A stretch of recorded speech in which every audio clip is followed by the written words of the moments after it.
I'm putting siege mode under siege.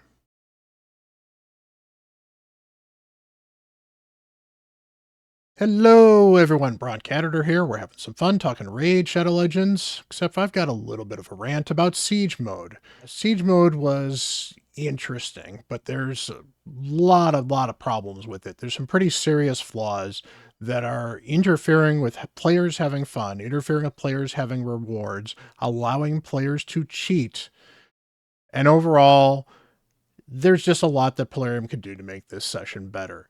I want to go over a lot of it. I want to talk about what I think Siege Mode could do better. I want to talk about some of the problems first and highlight some of the major issues of why I think this Siege Mode has a problem. And yeah, we're going to talk about some fixes. And if you have any fixes I don't cover, if you have any suggestions or thoughts in general, please feel free to leave some comments down below. I appreciate them. I'm not a Plarium official content creator, but I do know some of them, so I can certainly pass some of this feedback on to them and get them to pass it on to Plarium as well. So hopefully we can get some of this feedback going and get some improvements in the mode, because I think the mode's got some good potential, but there's some very serious problems. Before I do go on this rant, though, I do want to point out that Plarium did find an exploit and tried to correct it.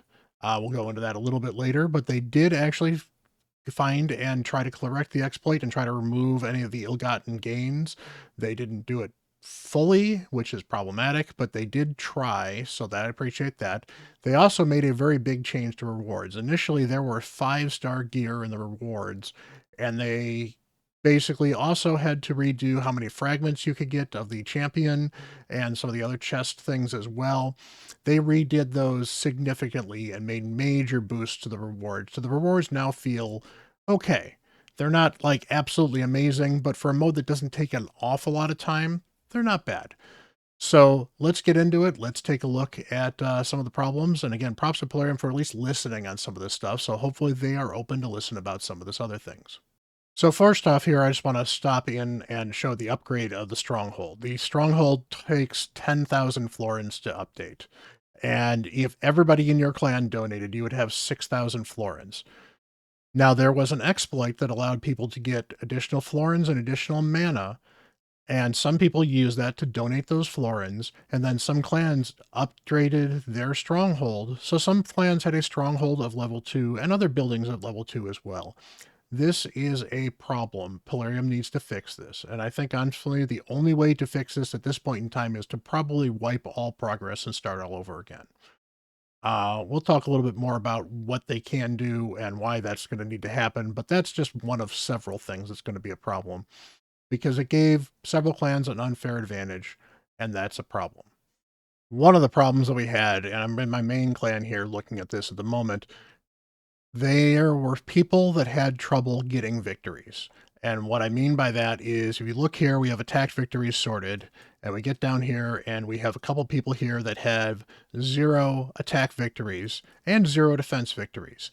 Some of these players did put in defenses and still didn't get a victory because for some reason they couldn't get an attack in. So as a result, for example, I know Haas here was complaining that he could not get any attacks in because by the time he got a chance to get an attack in, we had wiped the board. So several players did not get a chance to even get an attack in the first place. So as a result, they got shut out of attack victories. Now, some of this was on our clan because some people in our clan, like myself, didn't realize that we had more attacks than we needed. So we used all our attacks early when we got a chance to, particularly for folks that were not the heavy hitters that wanted to get the attacks in so the heavy hitters could get some of the other attacks in against teams that were a little bit harder. So we tried to do what we could, and as a result, people got screwed. And that's a problem.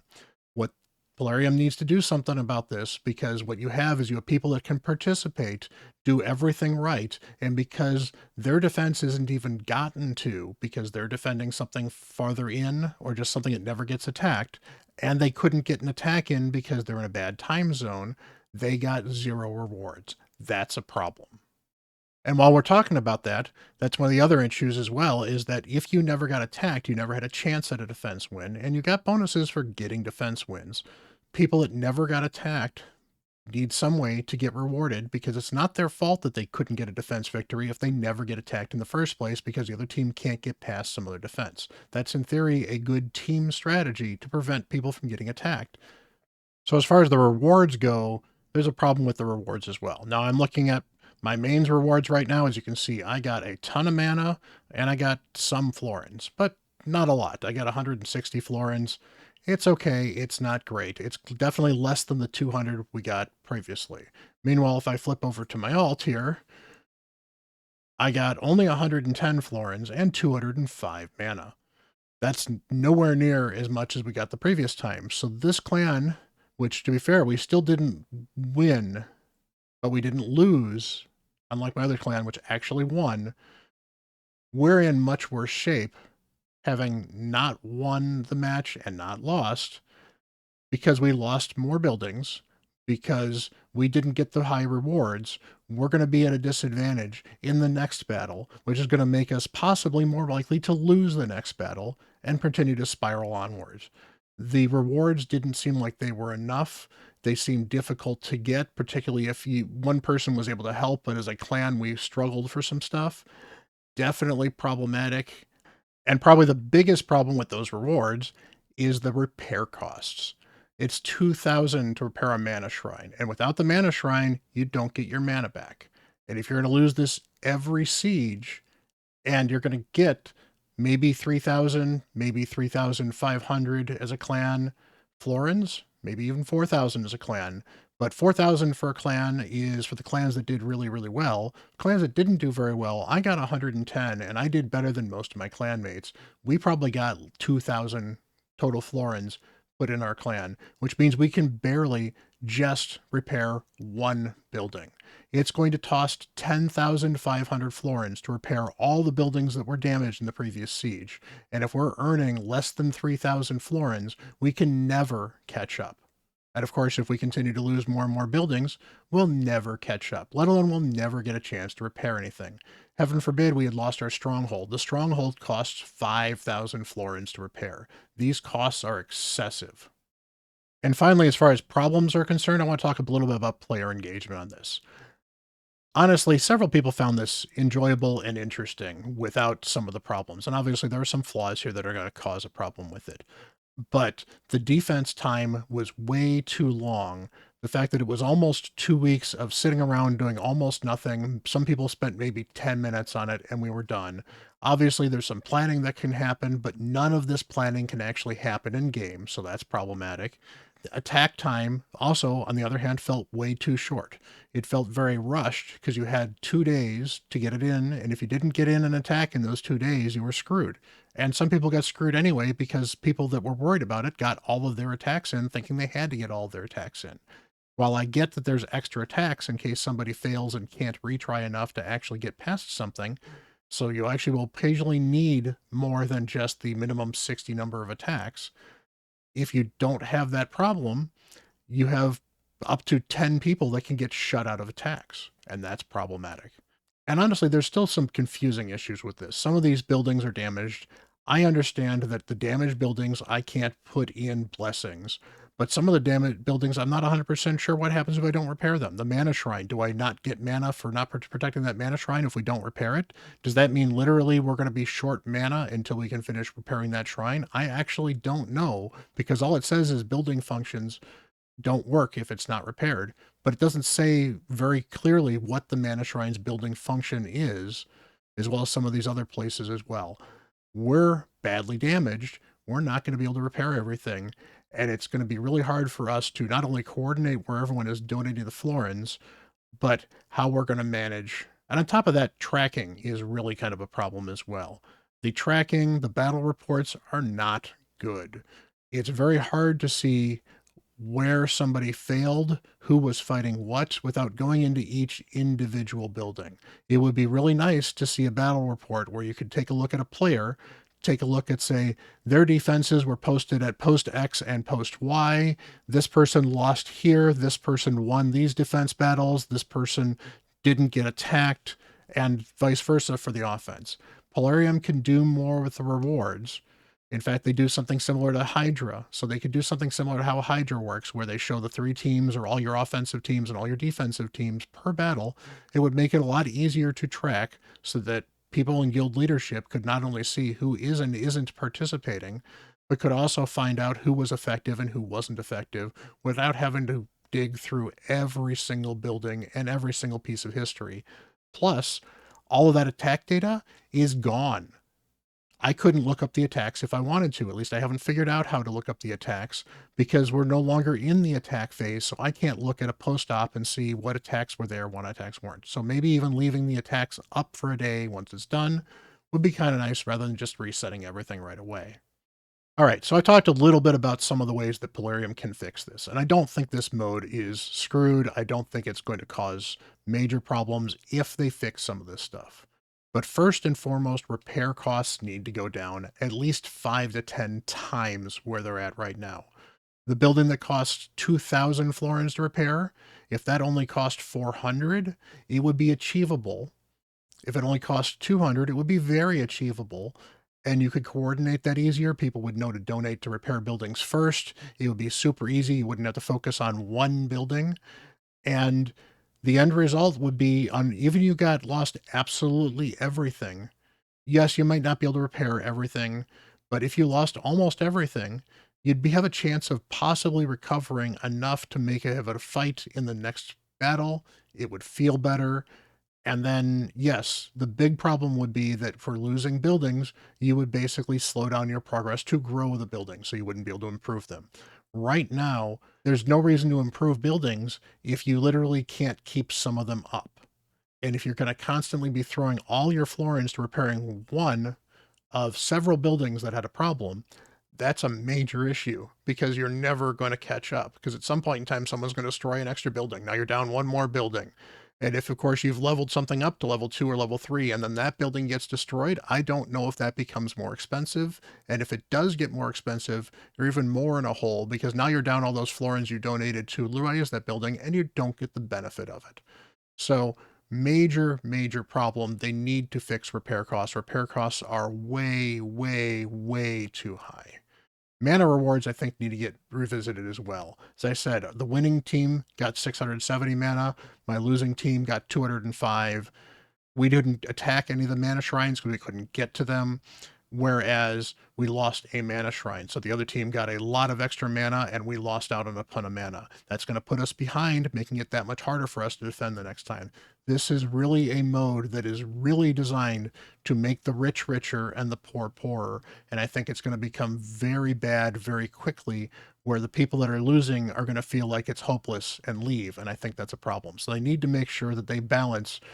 Winning makes you go further faster, but losing doesn't hold you back so far that you will start losing and continually losing, and it becomes an irreversible cycle, because that's going to hurt a lot of people from participating in this. And even then, it's a Pyrrhic victory in some level. If you win because you've killed more buildings, but you still lost your stronghold and you cannot repair your stronghold for 4 turns, how is that going to feel? It's going to feel real bad. So the mutual assured destruction, definitely a problem as well. Buildings need better tooltips.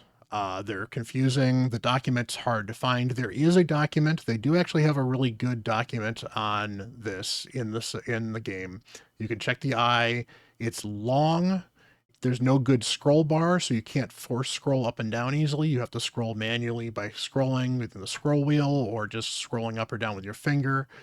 That's a problem. It's also not searchable.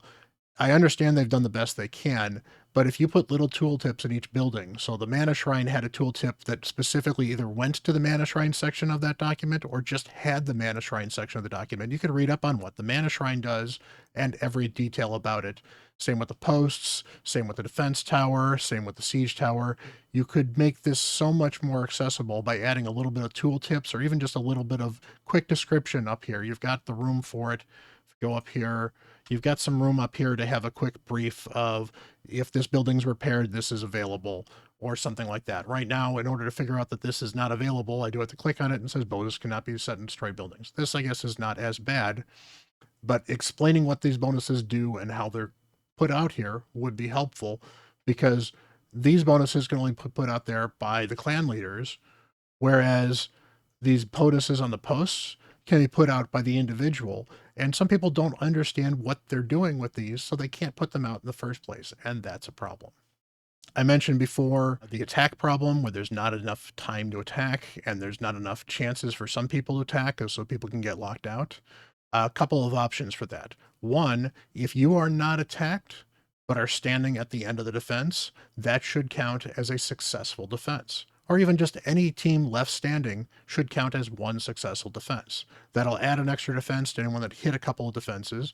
But overall, it means that you were either a deterrent because nobody attacked you because nobody could come up with a team to try to attack you, which is a perfectly good option because you can have a team that is so dirty that the other team just can't actually go for it. And so no one even tries and they try to go a different direction.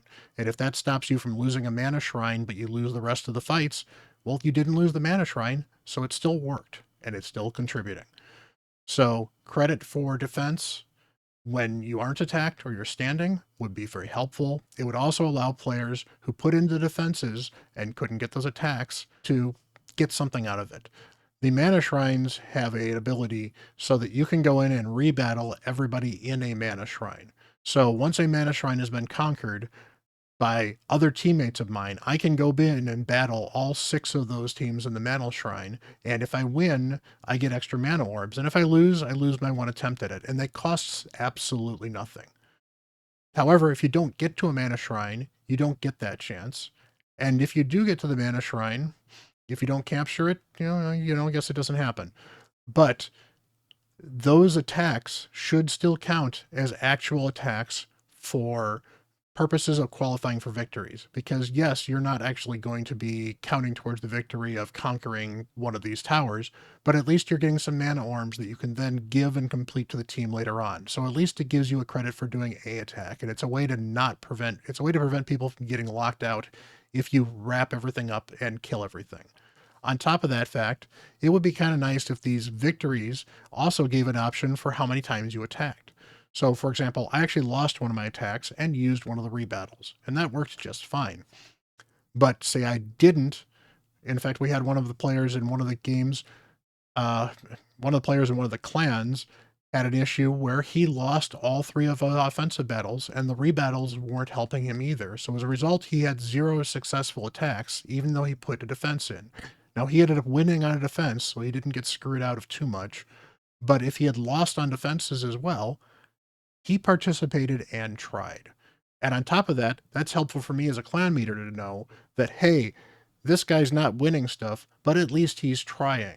And there's a very, very different level of gauging a player who is trying and cannot succeed versus a player who isn't trying and is therefore holding your clan back by simply not caring. So that kind of data would be helpful to use. So knowing more data in your attacks would be helpful, better information on the game so that we can actually coordinate a little better, and giving victories and rewards to people who are trying gives you something. And yes, it's a matter of, yes, that's a participation trophy, but it's a clan activity and you want people to participate. And you have to understand that occasionally you're going to have players that just can't compete on the highest level because you're always going to have some people that are not as good as the top players in your clan. And if for some reason they get stuck with either the bad attacks or they're holding back their attacks to try to make sure that they can hit the lower attacks and they don't get a chance to, well, they're trying to help and they're participating, so they should be rewarded. The attack phase should be at least 3 days, if not 4. I think if it was 4 days, it would have felt less rushed, so players that had 3 attacks to start with wouldn't have felt rushed to use all 3 of their attacks early.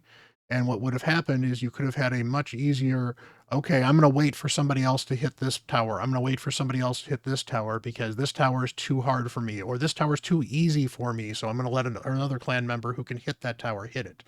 We had a couple problems where we ran into roadblocks of easy teams where the people that had the attacks ready to go had bigger teams that didn't need to attack, whereas some of the smaller people hadn't had a chance to do some of their attacks and ended up not doing them or ended up doing them against harder teams because they weren't available when they had a chance to do them and they lost. So giving you a few extra days to attack would allow more coordination and make a little less fear of missing out on having to get your attacks in. The other thing I think would be good would be to stagger the attack keys. So maybe you don't get all three of your attack keys to start, but instead you got one of them right away, and then 12 hours later you get the next one, and then 12 hours later you get the third one, and then you're done. That will also force people to slow down just a little bit and give most people almost 24 hours to get at least one key in before they possibly could be locked out. So I think that would help as well. And finally, that would also shorten the defense session, which I think is also way too long. So I think 3 or 4 days would be great. On top of that, I think having an extra day after the attack to be able to look at the map of what you conquered and kind of do a post-op would be great, rather than it kind of disappearing and you never have a chance to look at it again. Hopefully I've covered some of your gripes with this. Hopefully I've covered, issues. Hopefully I've been pretty articulate with ways I think Plarium can fix this. I'm not going to be the end all be all answer for this stuff. I'm not a game designer. I have some game ideas, but I know Plarium can hopefully take some of the stuff as constructive feedback and get to work on it. Because I think Siege Mode could be fun, but right now I think it has too many frustrating angles, and the general sentiment that we've had from most of the people in both my clans seems to be more negative than positive, and in particular, the negative stuff always stands out more than positive. So you have to try to be overall positive, because when you get this negative feeling, it's very easy to pile on a game mode. I know I went into this feeling very angry when I built this video, and I wanted to look at what I felt needed to be done. And going over it more and more, I realize that it's so much stuff that just feels bad, but is just this far from being good, being ready to go. And so I don't think the Plarium is that far from making this an interesting game mode. I think there could be a lot of fun with it, but I think they have a little bit more work to do. So hopefully Plarium takes some of these feedback things. Hopefully they make some of these changes. Again, if you've got any suggestions, please leave them in the comments. Plarium might see this video, and if they don't, I can still pass this stuff on to several content creators who can make sure Plarium sees this. So appreciate all your time. You have a great one. Till the next video, I'm Bront CatHerder.